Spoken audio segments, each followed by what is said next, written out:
All right, welcome back to another live episode of the Relationship Series. My name is Gina Spataro, and this is my amazing brother, Sam Spataro, Masonaire. How has your week been going, Sam? Good. No COVID this week, so my immune system must be working really good. How about you? Same. So far, so good. Wow, Yeah. what a Okay. coincidence. Bit cooler today. Yeah, a lot. Well, the past few days, the wind has been cool. Hmm. It's been a nice little shift, to be quite honest. But yeah, we're having a caterpillar issue over here this year. I don't know about your house. Not crazy where we are. They are not. No. Oh, so this couple, I don't know what tape it is, but it's this shiny tape that it almost looks like electrical tape. Is there electrical tape? Hmm. Anyway, it's shiny, and the caterpillars can't go over it. So you should see them all below the trunks. It's actually kind of disgusting. The gypsy moths. Yeah, they look like the trunk, Yeah. and they're full. Oh, Full. I I know. have to take a picture. Yeah, they're invasive. I know. I seen a TikTok of a guy filling pails up with them, like taking them off Oh, the tree. pails. Yeah. Pails are crazy. Yeah. We don't have them too bad here, but I mean, you notice they're there, but it's not like just where it's in your face all the time. But some places it is like that. I wonder, is it just Ontario? Is it all across Canada? I think it's all across, but they migrated here by accident apparently, Oh, and now they're in a cycle of 7 to 11 years. Honestly, you can't even go for walks without like having them swing in your face. It's kind of gross. oh, I know, and they sting too, eh? Well, they let off this like I guess secretion or something, and it irritates the skin, so it gives people rashes. Anyway, I thought I'd tell that tape story. It was quite entertaining. All right. So tonight we're talking about how much honesty do you need in a relationship? Do you need all of it? Do you need a little bit? Do you need like a happy medium? But anyway, let's kick it off because we're always talking about the matters of the heart and mind, aren't we? So, why honesty is important? First and foremost, is honesty important to you? I think it's important to you until it becomes an unrealistic expectation. What constitutes the unrealistic expectation? So, I mean, if we're talking about the importance of honesty, which is, being authentic, right? Which is not being someone who compulsively lies, which we all do lie. It's innate in our nature to tell little white lies every day on the basis. But I mean, I think in a world where, I mean, if we can all understand that, I mean, human beings are made to be imperfect. So I think, yes, honesty, you know, is important for sure. I think, for me, it means, someone, that I can trust, that they're, being truthful and, being honest. Yeah, exactly. The foundation of trust. There you go. Is definitely, you know, uh, a characteristic of that for sure. But in the I think in the context of a relationship, I think there's two sides of that. There's you know honesty that you expect from someone, Mm-hmm. and also that real expectation of you being honest with yourself. There's only so much you can expect from that, right? Because I mean, I know for me and my experiences, I mean, there's a lot of letdown when you find that that authenticity wasn't authentic, or there was a lie, when there should have been a truth, and it can start to really, eat away with you, right? So I think, there's definitely a double-edged sword with that, right? For sure. 100%. Now, when there's like consistent lies, visible lies, They say that it dilutes your bond. It's almost like an invisible conflict that continually happens within the relationship. And it shows up in so many things, right? Where it's like the questioning, the searching for truth, that kind of stuff, right? Just in those contexts. But it's true because, it does dilute the bond a little bit. Now, it's not to say that you can't get that bond back, but it takes work. Do you think that these lies dilute the bond within the relationship? I mean, I think lies can, dilute any relationship. Mm-hmm. I mean, have you ever caught yourself, telling a lie, and it's, and it dilutes your bond with your own authenticity, The integrity, yeah. right? So I think it's really important. There's a point of how important it is to be honest and trustworthy, which, yeah, I mean, it's a really key element to any relationship, especially, an intimate relationship. Mm-hmm. But there's also, I think, where people can get some peace in it is also just learning to embrace that there's also going to be an element of that unauthenticity that comes with it as well. Yeah. Yeah.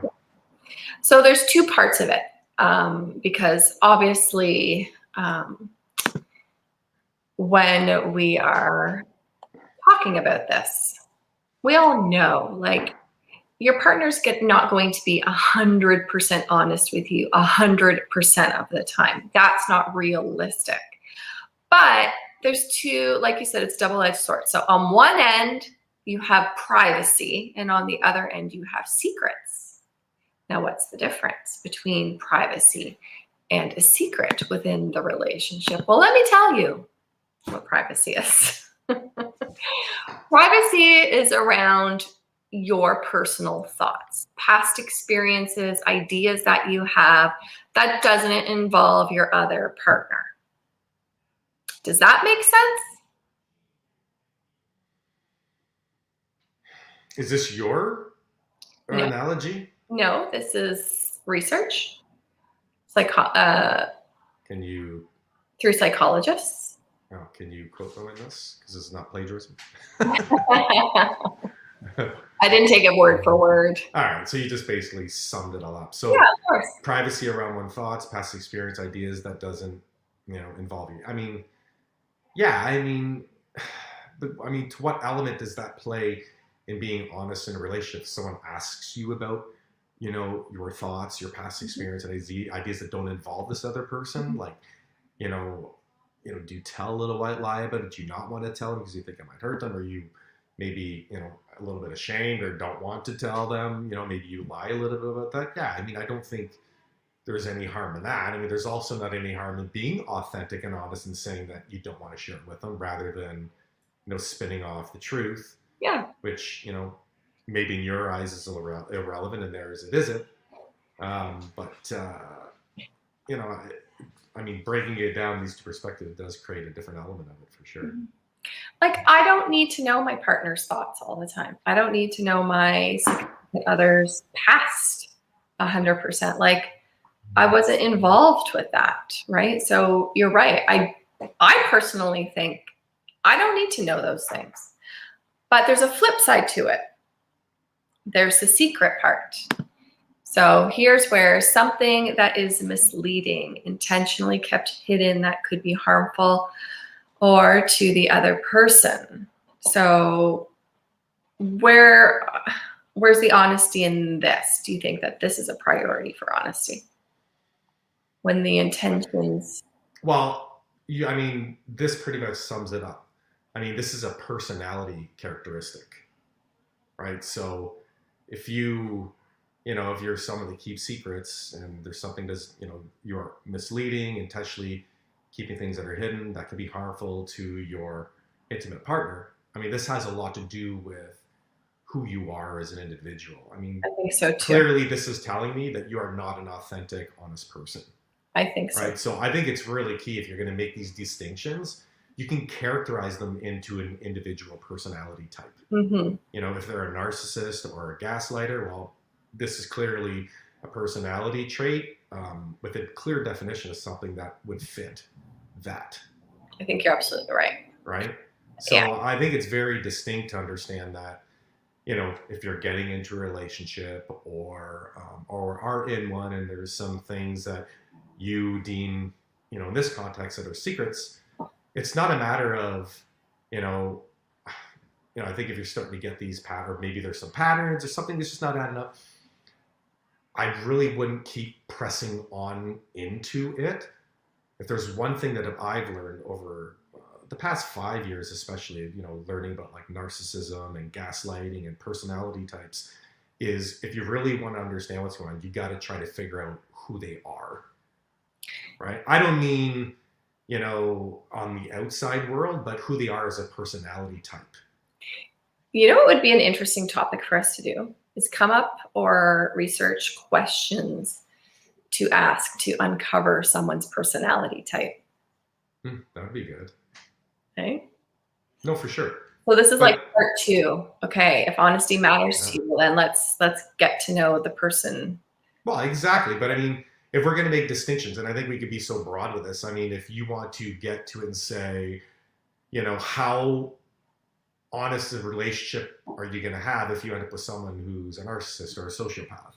Right. Well, we can clearly tell you what type of relationship you have, what type of secrets they're going to have, what type of things they're going to keep private, right? Where if you have, you know, a different type of personality, someone who's not a sociopath, hopefully not a psychopath, someone who's an ordinary human being that, you know, thinks both with their mind and heart and is looking to serve and bring a lot of value to the relationship, then it's easy to see that there's certain things that won't fit their personality as well. So, you know, as much as these things are topics that come up in a relationship for all of us, you know, when it comes to secrets, privacy, someone being authentic, you know, if there's one clear thing that I've learned, and there's a couple of really good people on the internet that have channels with this, is the personality type is going to tell you what's really going on.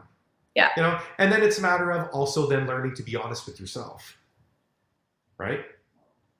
You know, if you want to talk about authenticity and being honest, I mean, that really starts with you. I mean, if you're someone who is an authentic person, who is an honest person, you start to realize that there's all of a sudden things that are adding up or secrets that are misleading and things that are being hidden and are turning out to be harmful and affecting your relationship or your mental and spiritual health and well-being, you know, then maybe it's time to, you know, just kind of put a pause at how you're investing your time and energy, you know, and, you know, definitely finding someone who's a specialist in these areas could help to create clarity as to what's going on, what sort of expectations you could have, and how to kind of navigate from, you know, there on in. I think that's a good segue into a next topic. We'll have to maybe help our audience out a little bit navigating that part.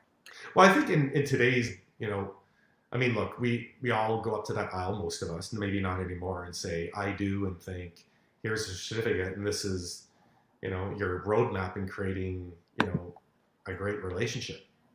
But let's be honest. I mean, we all look at, who is it? Esther Perel, I've seen it today, 80% of relationships will fail. 20% will make it. And maybe out of that 20%, only 50% are, you know, still pretending that it's working, right? So maybe 5% are actually succeeding.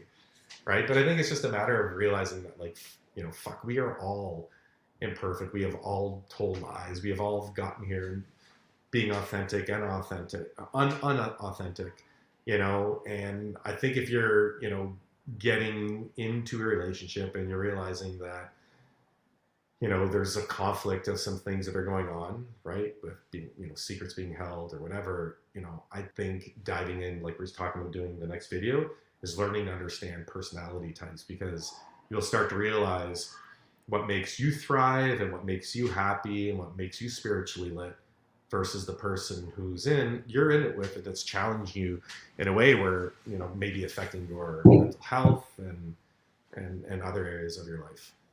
Yeah, I agree. So is honesty the best policy to end here, Sam? Do you think honesty is the best policy? Dot, dot. Well, I mean, I think here's the reality. I mean, look at the past year. Is honesty the best policy? Very true. I believe it is, if you believe that it is. Yeah. Yeah. That's so true. Right? Some people will believe that it's honest, and some people will believe that it's not. Mm-hmm. So is honesty the best policy? I think the best policy when it comes to honesty is to always listen to your intuition. Is to feel how you're feeling after that interaction with what took place with the information that was given. That is the guidance to honesty. Because when you walk away from something and you truly believe and feel that it's authentic, you know how you're going to feel. Mm-hmm. But you know deep down at the root of your gut, as soon as something's not being authentic and there's, a conflict between honesty, you know exactly where it's going to hit you. Yeah. So I think you really need to pay attention to how you're feeling within that interaction and letting that guide you on whether there's authenticity or not. That was a great end note there, Sam. It's a great end note. Is there anything else you want to say before we head off? No, I mean, look. I mean, life is a challenge in itself, and being in a relationship is the ultimate challenge. I think you're right. Right? And I mean, we come on here, and people come on here, whether it's, Jordan Peterson or Esther Perel or Tony Robbins, and there's all one unique thing in common, is that we're all in relationships and they all have problems and they're all different. Mm-hmm. Right? So, I'm getting to that realization that, if you kind of step back and just pay attention to what's going on in the world and in relationships in general, for the ones you see or hear about, is that there's nothing that will ever be perfect or exactly the way you think it will be. Mm-hmm. So I think if there's anything to take away from this, learn to be honest and authentic with yourself of what you should expect in life and in your relationship, because you will have a lot less disappointment. Mm-hmm. You'll have a lot more freedom and happiness. And maybe you will just learn not to sweat a lot of the little things and enjoy living just a little bit more. Yeah, it's a great point. Find that joy, right, within yourself first and foremost. On that note, this is the relationship series, always talking about the matters of the heart and mind. Stay tuned for detecting personality traits. We'll see you all later. Ciao for now.